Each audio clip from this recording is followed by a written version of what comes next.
ఒక భక్తి పర్రాలు ఉంది, నేను డైరెక్ట్గా కలిసిన భక్తి పర్రాలు ఒక చోట వెళ్ళిన తర్వాత ఒక భక్తి పర్రాలు కలిశాను. ఆ భక్తి పర్రాలు ఏమంటుంది తెలుసా? నేను ప్రార్థన చేస్తే దేవుడు ముఖాముఖిగా నాతో నాకు చెప్పేస్తాడు, రేపు ఏం జరుగుతుందో నాకు చెప్పేస్తాడు అంటది ఆవిడ.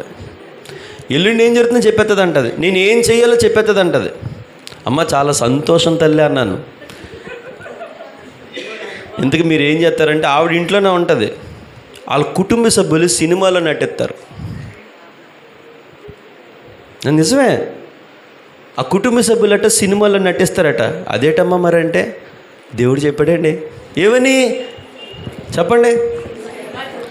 భక్తి ఎలా ఉందో తెలుసా?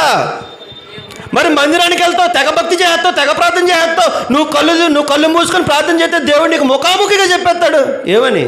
సినిమా చేయమనా, ఆటలాడమనా, రీల్స్ చేయమనా, పాటలు పాడి తందనాలు ఆడమనా, డ్యాన్సులు వేయమనా? ఇదా దేవుడు చెప్పేది? అదే మన భక్తి? మరి ఆవిడ అంటది, నాకు చాలా భక్తి అండి, దేవుడు మాట్లాడే అంత భక్తి నా దగ్గర ఉంది. ఏ భక్తి ఉందో తెలుసా? లోకములో చెడిపోయిన భక్తి. కానీ దేవుడు అన్నాడు, నీ భక్తికి ఆధారం ఎవరో తెలుసా? క్రీస్తు మాత్రమే నీ భక్తికి ఆధారం అవ్వాలా. ఇక ఏదైనా సరే నీ భక్తికి ఆధారంగా కనిపించిందా, నీ భక్తిలో ఇంకేదైనా కనిపించిందా, దేవుడు అంటాడు, నువ్వు అసలు భక్తి పరురాలువే కాదు, నీకు విశ్వాసం లేదు, నీకు నిత్య జీవం కూడా లేదు, నీకు నిరీక్షణ కూడా లేదు, మొత్తం అన్ని కొట్టుబడేస్తాడు దేవుడు.